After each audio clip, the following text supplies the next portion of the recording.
I'm Ariel Olufade. I'm a trainee clinical psychologist. I'm currently working with Dr. Ellie Atkins. And welcome to our first webinar under the Quick Wins series. And today we will be discussing active listening.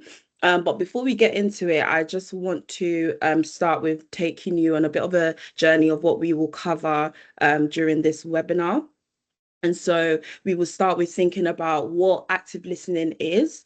Obviously it's a term that's kind of used quite often, but we wanted to kind of dive a bit deeper into it today and thinking about what skills are necessary for active listening. Then we will think about how to do it, how we actively listen using like the real framework, which I will get into later on in the webinar.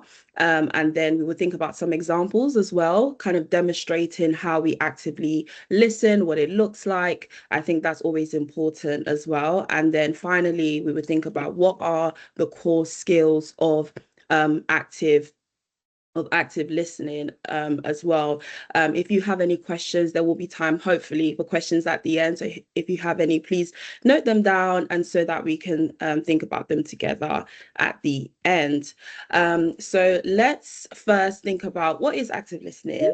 Active listening is the practice of giving your full attention, intentional attention, so you can truly understand a message, including what the individual you're speaking to is trying to communicate, what they mean, and it essentially involves intentionally showing your willingness to listen and understand and therefore respond in a way to the person that helps them feel heard, valued, and understood as well. And we recognize, especially within our context, the neonatal setting and the units that we work in, it's typically very busy, really highly emotive, there's typically a lot going on. And so I guess that's why we think it's really important for us to think about why it's necessary on our units as well. And so before we get into that, I want us to settle in. As Ellie said earlier, a lot of us are really busy, probably coming in from meetings, coming in from, the different things that we had going on today. But I just really wanted us to settle in. And if maybe right now you're probably sending an email. So if you could take a pause, take a deep breath, let your shoulders drop. Just be as present as you can be. Maybe even use this as a bit of a gift to yourself for today, just to really relax. Maybe, I've put an image here of a beach. Just imagine yourself on a beach, listening to my voice and as you engage with the webinar today. So yes, and also well done for being here. Like I said, I really acknowledge how busy all of you are. Okay, so let's get into it. Right. So I'd really like you to go, if you can go to slido.com for us. You can also scan the barcode on this slide, or you can type in the code. It should look like this over here. That's what you should find when you go.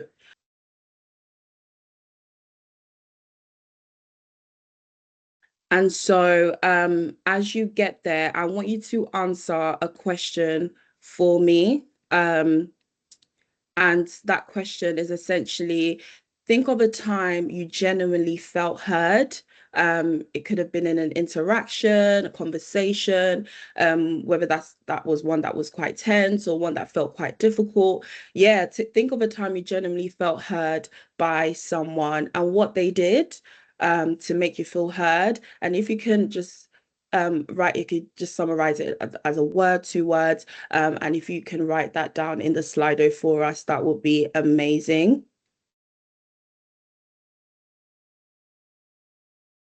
Okay. Oh, wow. Thank you. There's a lot of responses here. I'll just start reading that out.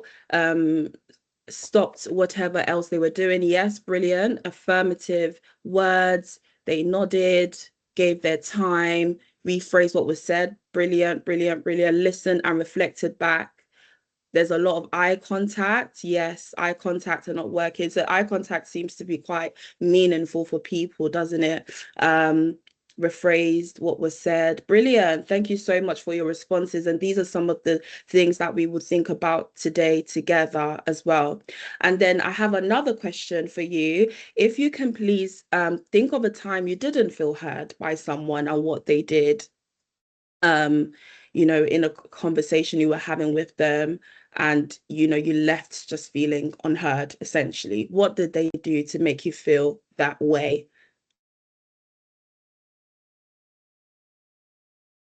They couldn't remember what you said. Yes, yes. Immediately, yes. Jump into solutions, immediately offering advice or their own experience. They were distracted, talked over you. Yes. On their phone. That's not very nice. Um, Misunderstood what you were saying, rushed. Yes, yes. Thank you so much. These are really great responses. And again, what we will touch on this webinar today. And I think it's really important as well, to think about how these moments left you feeling. I think it's important that we hold on to these feelings as well as we proceed through the webinar today, because I think it helps us to reflect and think about how we felt, when we did feel heard, and how we felt when we didn't feel heard, and how we can then think about this on our units as well. And so, yes, hopefully this has been a space of for reflection as well. Um, right, okay. So we'll move on. I'm going to share my screen again so we can move on to the next part. Sorry, 2 seconds.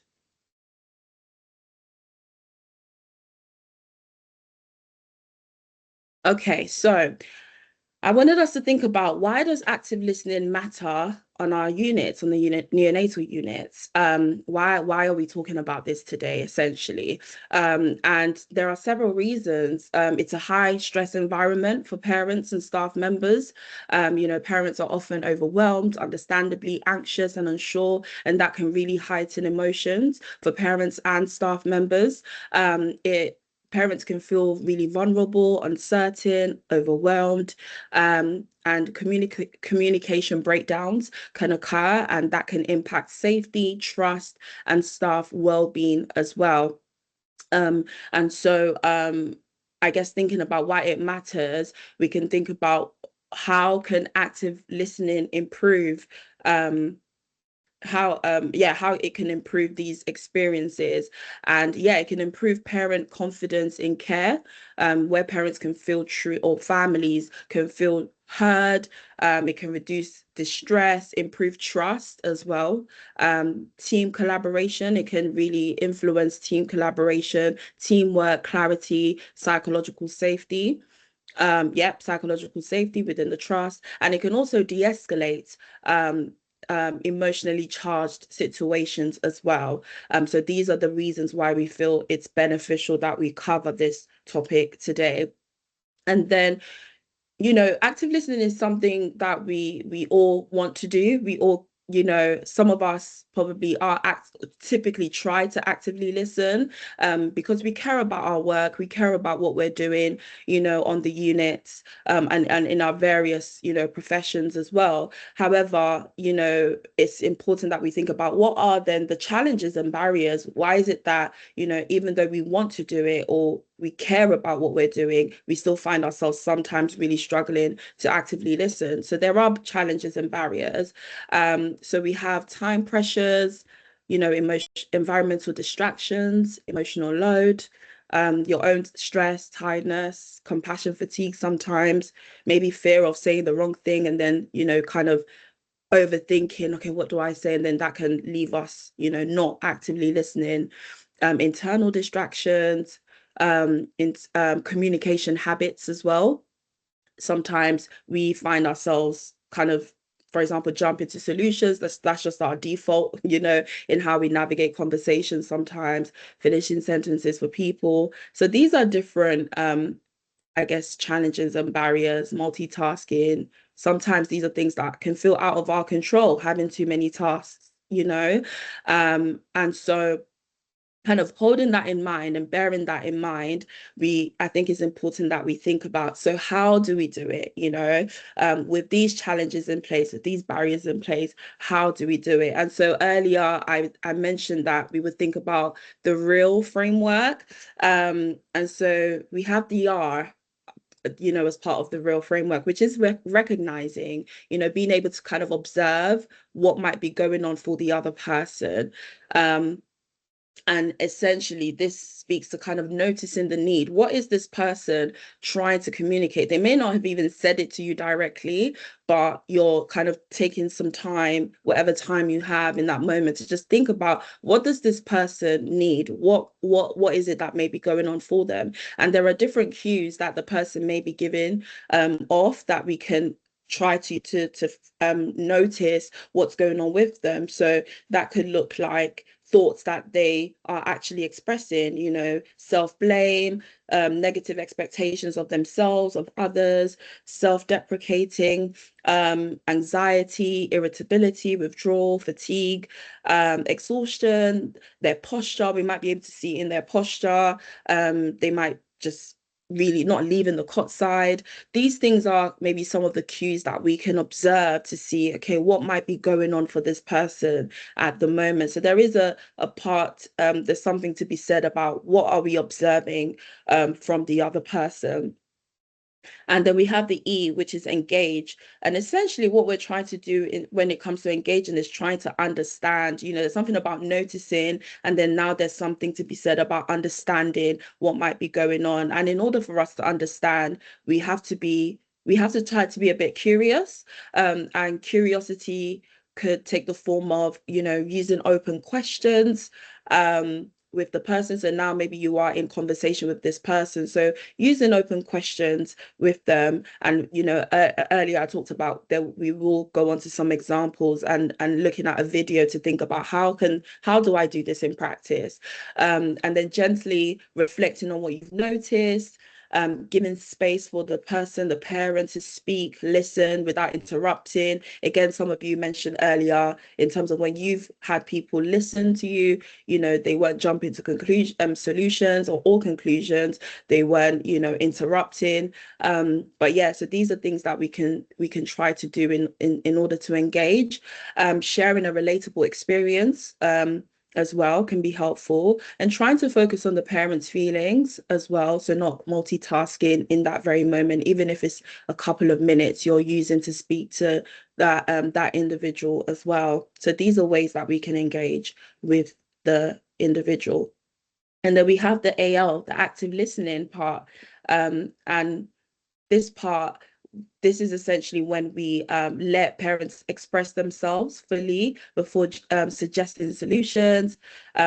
Yeah, maintaining eye contact. Eye contact was a key one that was coming up as well earlier. Non-verbal cues can be very, very important. In fact, this is a big part of communication, isn't it? How are we non-verbally communicating? And I think within ourselves, I mean, there's suggestions here around nodding and leaning forward, or indicating that I'm really present with you. I really want to understand what it is you're trying to communicate to me. That's what these are essentially doing and offering. But we also, in ourselves, in our own individual personalities, and we know when we are really communicating non-verbally, in a way that shows that I really want to respond and listen to what you have to say. So also, pay attention to that. How do you also communicate in your own way? Non-verbally as well. But yeah, trying to paraphrase, summarize, to confirm understanding, acknowledge any concerns about speaking openly. And remember, listening is an active process. It's not just about hearing. And so we have some examples here of some of the points I've discussed so far. And, we try to use some we try to use quite realistic scenarios as well to kind of illustrate what could happen and how can we navigate, these interactions as well. So for example, let's say a parent stops a staff member as they walk past the cot, and the parent says, I need you to listen to me. Something doesn't feel right with my baby today. So understandably, the staff member maybe looks distracted because yes, they have so much going on. They have a task they're currently completing. And so they, they probably in that moment feel a bit, oh, you're interrupting what I'm doing right now. So they look distracted, and then their response is, he looks fine on the monitor, nothing to worry about, and they carry on with their task. So again, this is not to say that, what you've done is wrong. However, maybe what we can aim towards when it comes to actively listening is thinking about acknowledging the parent and what they've said. I can hear how worried you are. Let us see what may be going on with your baby. And again, this may not always be a realistic outcome in terms of in that moment you can see what's going on with the with the baby. However, there is an acknowledgement there of the parents' distress or what they're trying to communicate by just saying, oh, I can see how worried you are, and I'll give me 5 minutes or give me 15 minutes, I'll come back, or I'll ask my colleague to come and check. So there are ways we can go about this. So we're not saying these are perfect ways, but what we are saying is that there could be that we what we're aiming towards is acknowledging that parent in that moment and letting them know that, okay, I'm going to try my best, but at the same time, maybe just right now, I there's something else I have to do. And then we have another example here where a father approaches a member of staff, voice raised, visibly distressed and frustrated. And he says, I've been trying to get someone's attention for 20 minutes. My baby's been crying and no one is helping us. How can you ignore us like that? And then maybe staff says, well, we're doing our best. Please calm down, sir. And then these are, again, responses that we can aim towards. I understand that would have upset me too. Let's go and have a look. Or let me get my colleague for you. Or to what I was saying earlier, the last response, I can hear that you're very worried and I'm sorry you've been waiting so long. I will come back and look at your baby as soon as I can, or I will ask someone to come. I know waiting can be hard when you are worried. So again, here you are acknowledging the parent's anxiety or distress in that moment. You're not saying that I can come and help right now. However, there's an acknowledgement there, and that's indicating that no, we care about you and your baby. I recognize waiting can be hard. Your feelings are valid, essentially, but I will come back to you. Is what this is kind of doing.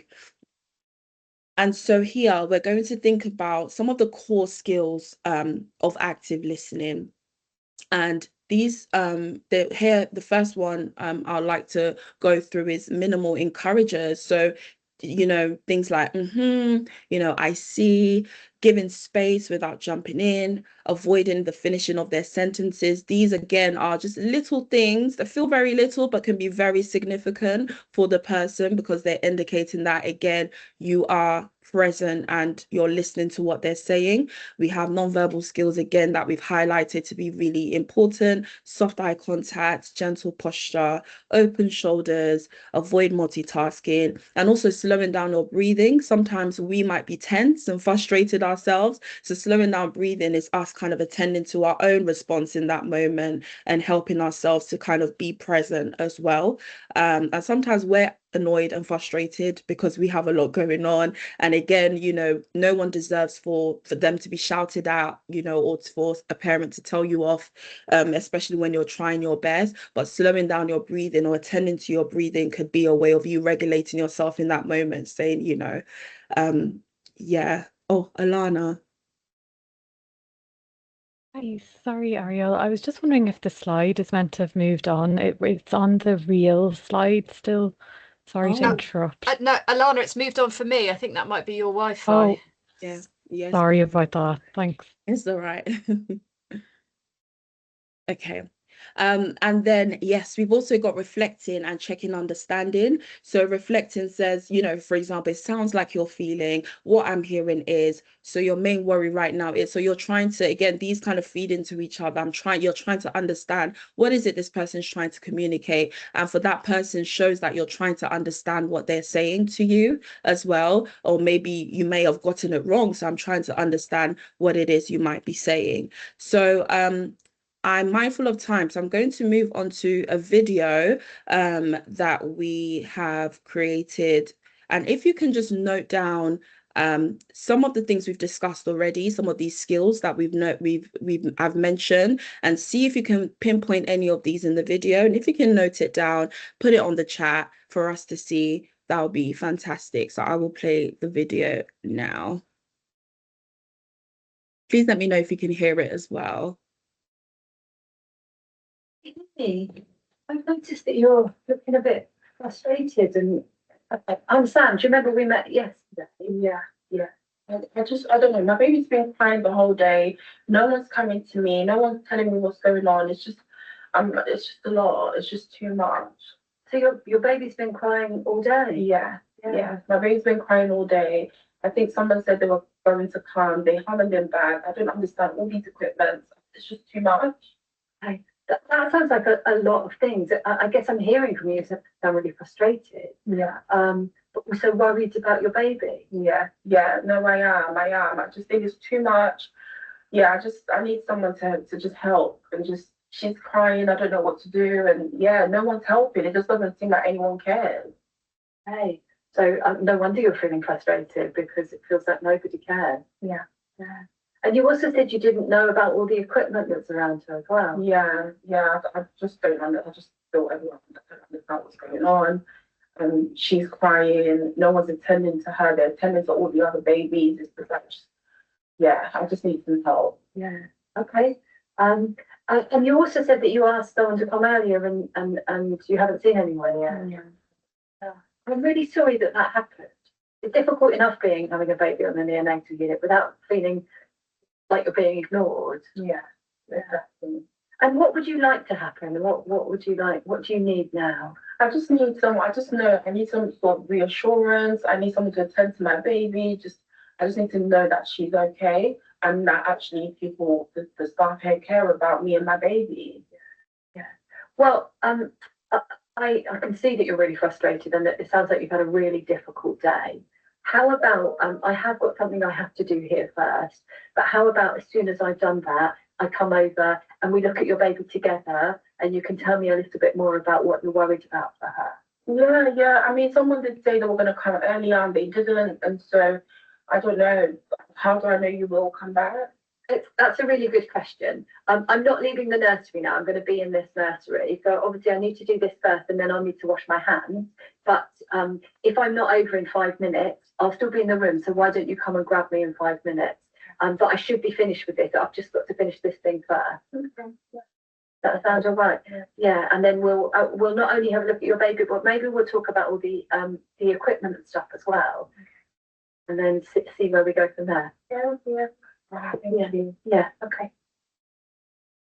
Right. So I'm not sure. I can't see the chat, so I'm not sure if there's been any responses in terms of what you've There noticed. has been great stuff in the chat. Oh, brilliant, it's brilliant. wild, and it's brilliant, Ariel. So people have said things like summarizing, collaborating, eye contact, emphasizing, acknowledging, asking for clarification, not interrupting, loads of things. Oh, brilliant. Thank you. Yeah, so it shows that we've been listening today, which I'm really, really pleased about. Yeah, great. And so thank you so much for your responses. And so hopefully you have understood through this webinar why active listening is an important part of care, the challenges and barriers to active listening. Hopefully, if we hold that in mind, we can attend to them as well when we see them present. How we do it, the real framework: recognize, engage, active listening, and the core skills of active listening as well. And so thank you. If you have any questions, we've got about 3 minutes. If you can